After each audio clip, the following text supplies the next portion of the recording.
आपने और पूरे केंद्रीय मंत्रिमंडल ने आज तक हमें हर कदम पे साथ दिया है और आपकी तरफ से जो जो निर्देश आए उन निर्देशों का भी हमने बहुत कड़ाई से पालन किया। आपका हमेशा सहयोग मिला। दूसरा सर, इस वक्त दिल्ली के अंदर बहुत बड़ा ऑक्सीजन का क्राइसिस चल रहा है जिसमें आपकी मदद चाहिए। तो प्रधानमंत्री जी, सबसे पहले आपको धन्यवाद देता हूं कि केंद्र सरकार ने दिल्ली का ऑक्सीजन का कोटा बढ़ा दिया है। लेकिन सर, मैं आपसे हाथ जोड़ के प्रार्थना करता हूं कि इस बढ़े हुए ऑक्सीजन के कोटे को दिल्ली तक पहुंचाने में हमारी मदद करें। एक एस्टीमेट के हिसाब से दिल्ली को 700 टन ऑक्सीजन की जरूरत है। आपने हमारा कोटा 480 टन कर दिया, बहुत बहुत शुक्रिया। लेकिन पिछले 24 घंटों में इस बढ़ाए हुए 480 टन में से भी केवल 350 टन ऑक्सीजन दिल्ली पहुंच पाई है।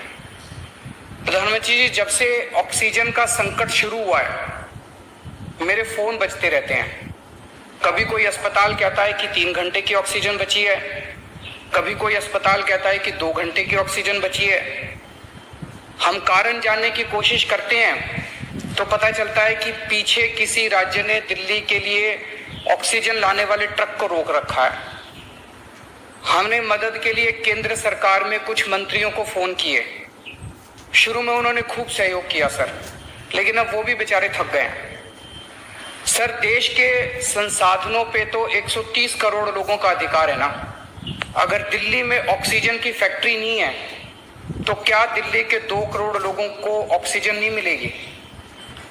जिस राज्य में ऑक्सीजन की फैक्ट्री है, क्या वो दिल्ली की ऑक्सीजन रोक सकते हैं?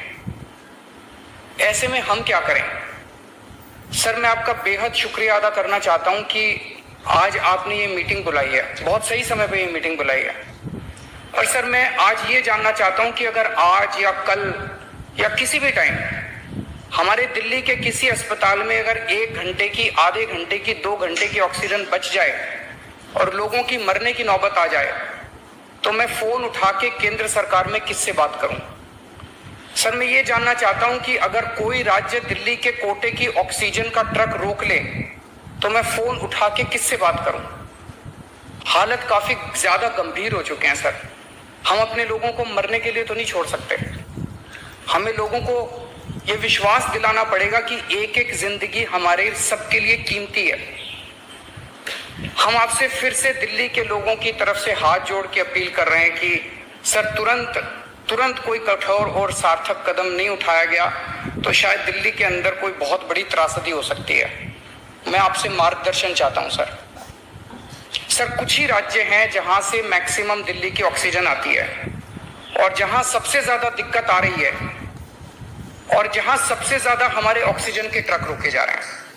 मेरी आपसे विनती है, अगर आप उन राज्यों के मुख्यमंत्री को एक बार बोल दें, फोन कर दें कि हमारे ऑक्सीजन के ट्रक ना रोकें तो दिल्ली के लोगों को ऑक्सीजन मिल जाएगी। आपका एक फोन ही बहुत है सर उनको। दिल्ली के 2 करोड़ लोगों की तरफ से मैं आज आपसे हाथ जोड़ के विनती कर रहा हूं कि सर, आप हमारी मदद कर सकते हैं। आप कृपया हमारी मदद कीजिए और अस्पताल में लोगों को ताकि ऑक्सीजन मिल जाए। ऑक्सीजन की कमी के कारण अस्पताल में जो हालत बने हुए हैं वो अब देखे नहीं जाते। लोग बहुत ज्यादा तकलीफ में हैं सर। पूरी रात हम सो नहीं पाते, नींद नहीं आती। इनका मुख्यमंत्री होते हुए भी मैं कुछ नहीं कर पा रहा। डर लगता है कि ऑक्सीजन की कमी से कहीं कोई बड़ा हादसा ना हो जाए। ईश्वर ना करे अगर ऑक्सीजन ना मिलने से कुछ अनहोनी हो गई तो हम सब कभी अपने आप को माफ नहीं कर पाएंगे। प्रधानमंत्री जी, कोरोना से देश को बचाने के लिए एक नेशनल प्लान बनना चाहिए। इस नेशनल प्लान के अंतर्गत देश के सभी ऑक्सीजन प्लांट्स को तुरंत आर्मी के जरिए केंद्र सरकार टेक ओवर करे।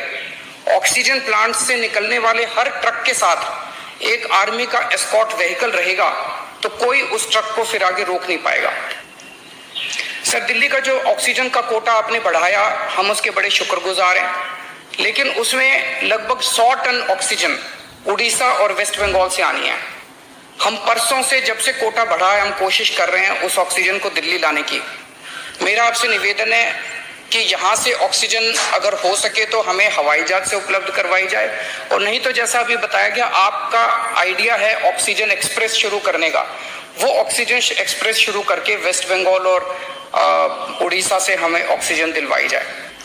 आइडिया नहीं, ऑलरेडी चल रहा है। सर दिल्ली तक नहीं पहुंच पा रही, हमारी दिल्ली तक नहीं आ रहा। उसमें अगर हमें दिल्ली के लिए भी कॉरिडोर मिल जाए तो आपकी बड़ी मेहरबानी होगी सर।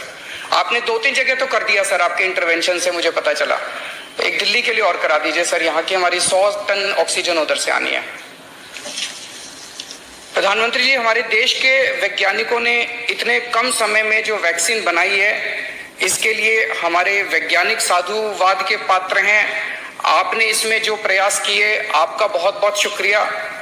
अब हम सब लोगों को मिलके कम से कम समय में अपने नागरिकों को ये वैक्सीन लगवानी चाहिए। इसमें केंद्र और राज्य सभी सरकारों को हमको मिलके काम करना है।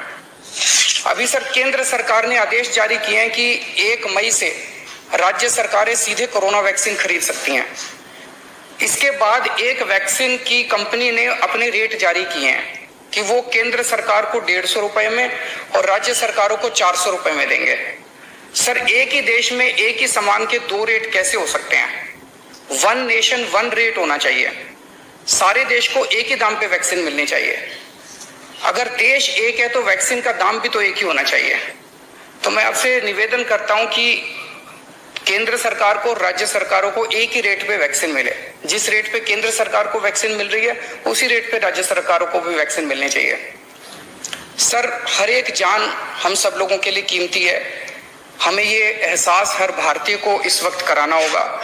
इसलिए मेरा मानना है कि देश में सबको दवाई, सबको वैक्सीन और सबको ऑक्सीजन मिलनी चाहिए, और बिना किसी विवाद और बिना किसी रुकावट के ये मिलनी चाहिए।